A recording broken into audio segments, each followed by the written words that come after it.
Hey, what's up? Mr. Bill here. Today I'm going to be breaking down my remix of Fork Funeral from Virtual Riot. So the first thing here, the way I have the session set up, and this is the way I set up most remix sessions, is I'll kind of just have the stems that the person sent me down here in a folder, and that way if I ever need anything, I can just kind of grab it from here and pull it up into my sort of work area. And then I usually will have the original version of the track down here just so I can kind of reference between that and then what I'm working on as well. And that way it just kind of, sometimes it's easy to sort of veer off path too much and just go down some rabbit hole.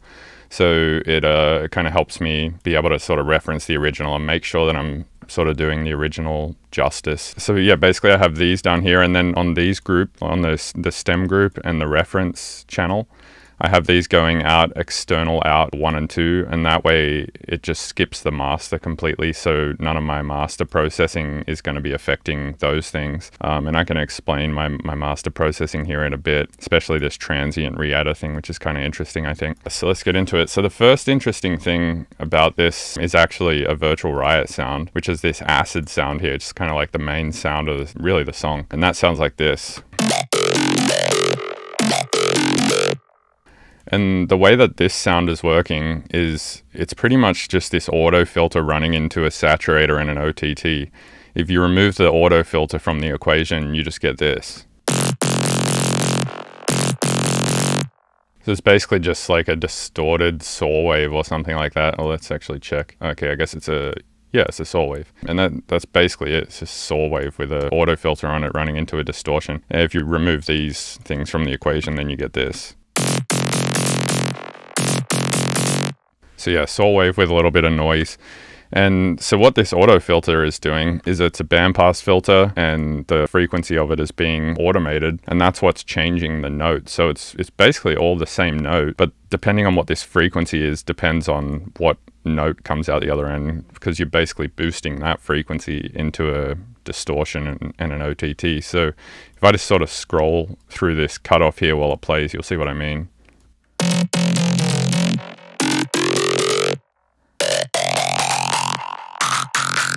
So yeah, I thought that was really interesting, and I tried to sort of make my own version of that for the remix with sort of, I messed around with the notes a bit, I messed around with the automation a bit, and I ended up with this.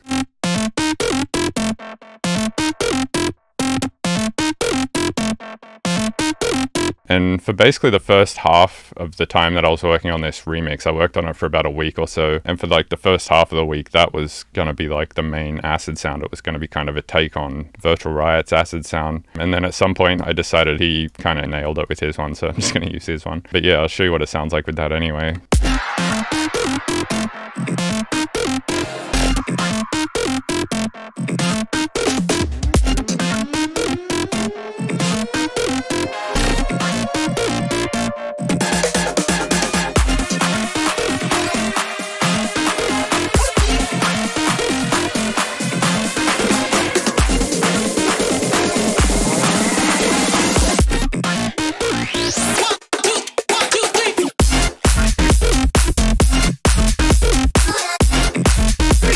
It sounds like a little tighter, and it's kind of interesting in its own way, but I think that Val really nailed it with his one, so I just ended up using his one.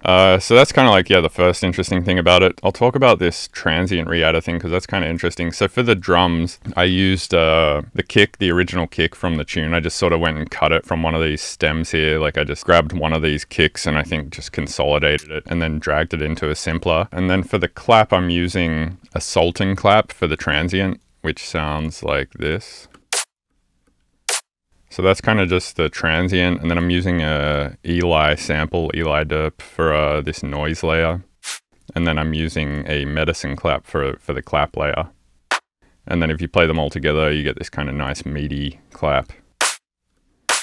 And then with the kick under it, it sounds quite nice, I think. So what I'm doing here with this transient re-adder thing on the master, which is off right now because it gets kind of annoying if you have it on while you're writing, is I have the input from the kick. I think this is the kick we're working with now. So I have a compressor and I have it on sidechain mode, and then I have this little audition thing turned on, and what that does is it allows you to audition the incoming signal that you've set here. So if I just solo this and turn these off, we get this. I'm getting the actual kick sample playing on the master. And then if I put shaper box on here, and I believe I just have this set to audio, what this is doing is it's set to 128th notes, and it's just creating an envelope down really quickly. So it's basically just going to like gate the transient, or gate everything else but the transient. So you just get the transient of that drum, and then I'm just cutting the lows of that. And I'm doing that with the clap as well.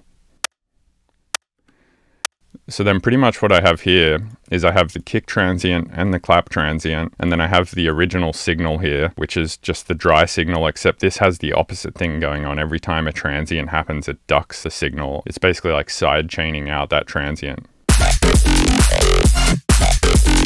So you can hear when I play that, it's got no transients if I have this soloed. So if I put all these together, you get basically this accentuated transient thing going on. And then I have the level here. So if I turn these all the way up, you'll hear it sounds like very poppy, like there's too much transient maybe.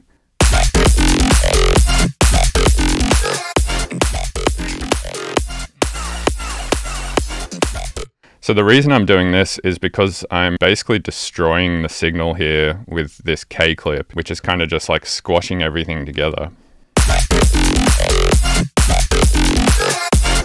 You can see every time a kick or a snare happens, it sort of crushes it. So what I'm doing here is I'm re-adding the transients after the clipping is happening to basically take all of those transients that were crushed and add them back on top again.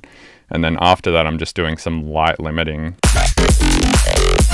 So yeah, it's basically a way to sort of add transients back in and have them be clean after your clip signal. I started doing this because I heard that what Noisia used to do, or maybe still do, is they would clip the fuck out of their song, and then they would re-import that master back into their session, and then they would get the kick and the snare, and they would just cut the transient off all of the kicks or of the snares, and they would basically go through their mastered wave file and paste the transients back in one by one. And it sounds smart. I mean, it makes sense. But I was like, I'm too lazy to do that. So I built this rack instead, which just automatically puts the clean transients back in after the clipping. So yeah, that's kind of another interesting thing about this remix. So this second drop is probably my favorite drop of the track, and I'll just play it real quick.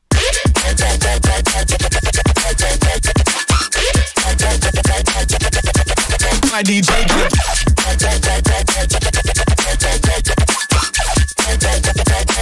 So what's going on here is I have a sub, and this MIDI clip I got off Virtual Riot himself, just so I could have the exact same pitch bend movement that he had in the original. So the sub is just doing this. And then I have a bunch of bass patches down here. One patch doing this. And then another patch doing this. And then another patch doing this. And then for some reason, I have this patch doing this same thing twice. I think it might be like tiny bit different, but basically it's the same patch doing the same thing twice. And I don't know, if you turn one off, it basically sounds the same. So it's probably a mistake on my part, but whatever, it worked out, I guess. This one here is, these are basically all FM patches, taking one thing, FMing it to another thing, adding some filter movement, adding some effects, and you end up with sound. And I think these are all being processed through this group here. I've been using Ozone 11 a lot lately, actually, for various things. I think this one's just being used for widening, but I've been using their EQ matching thing a lot, and I'm using texture here, it looks like, to add some white noise to these. Yeah, that actually adds quite a lot. And then I'm using Virtual Riot's Fat Rack and his Hyper Chorus. If we turn these off, you get this. Yeah, basically if you turn all of this processing off, it kind of becomes a lot less exciting. And it looks like I'm using an LFO here to sort of mess around with these delay times a little bit, just to give it some like interesting stereo information. And then the last thing I want to talk about here is this last section, which I also really like, which sounds like this.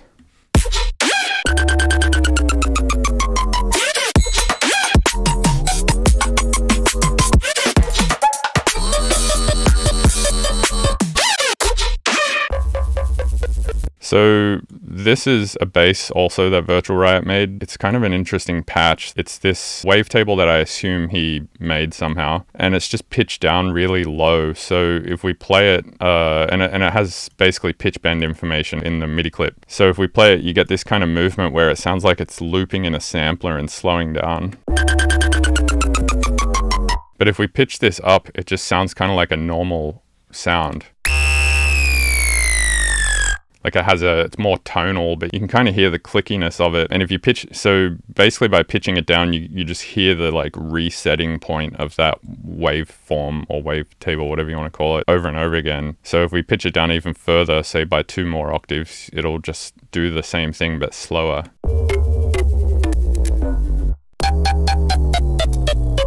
So yeah, kind of an interesting sound and an interesting way to make a patch. So I took those and I rendered them into audio just because they seem to never be the exact same twice. So I rendered a bunch and then just took the one that I thought that sounded the most normal, if there is such a thing with this sound. And then I decided I wanted to basically have the drums match all of the movement in this thing. So if you render it to audio, one of the benefits is that you can kind of see where all the transients are. So, you can see there's a transient here, there's a transient here, there's a transient here, etc. If we play it and watch it at the same time, you can kind of see the movement as you listen to it.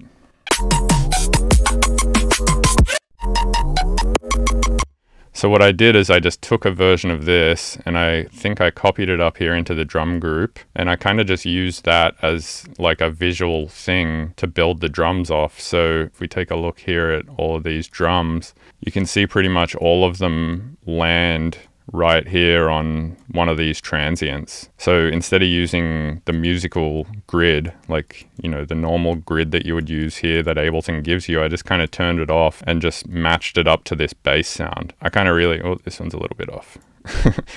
I kind of really like the effect that it has when the drums match that kind of weird bass rhythm and everything. So if we just play the drums on their own, they sound like this.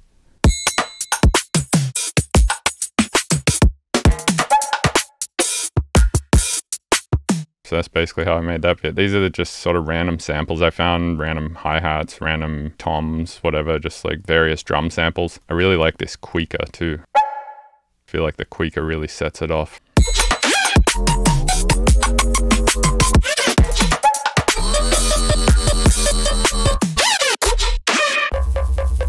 So yeah, that's basically how I made this remix. Hopefully you learned some things from that and found it interesting. And yeah.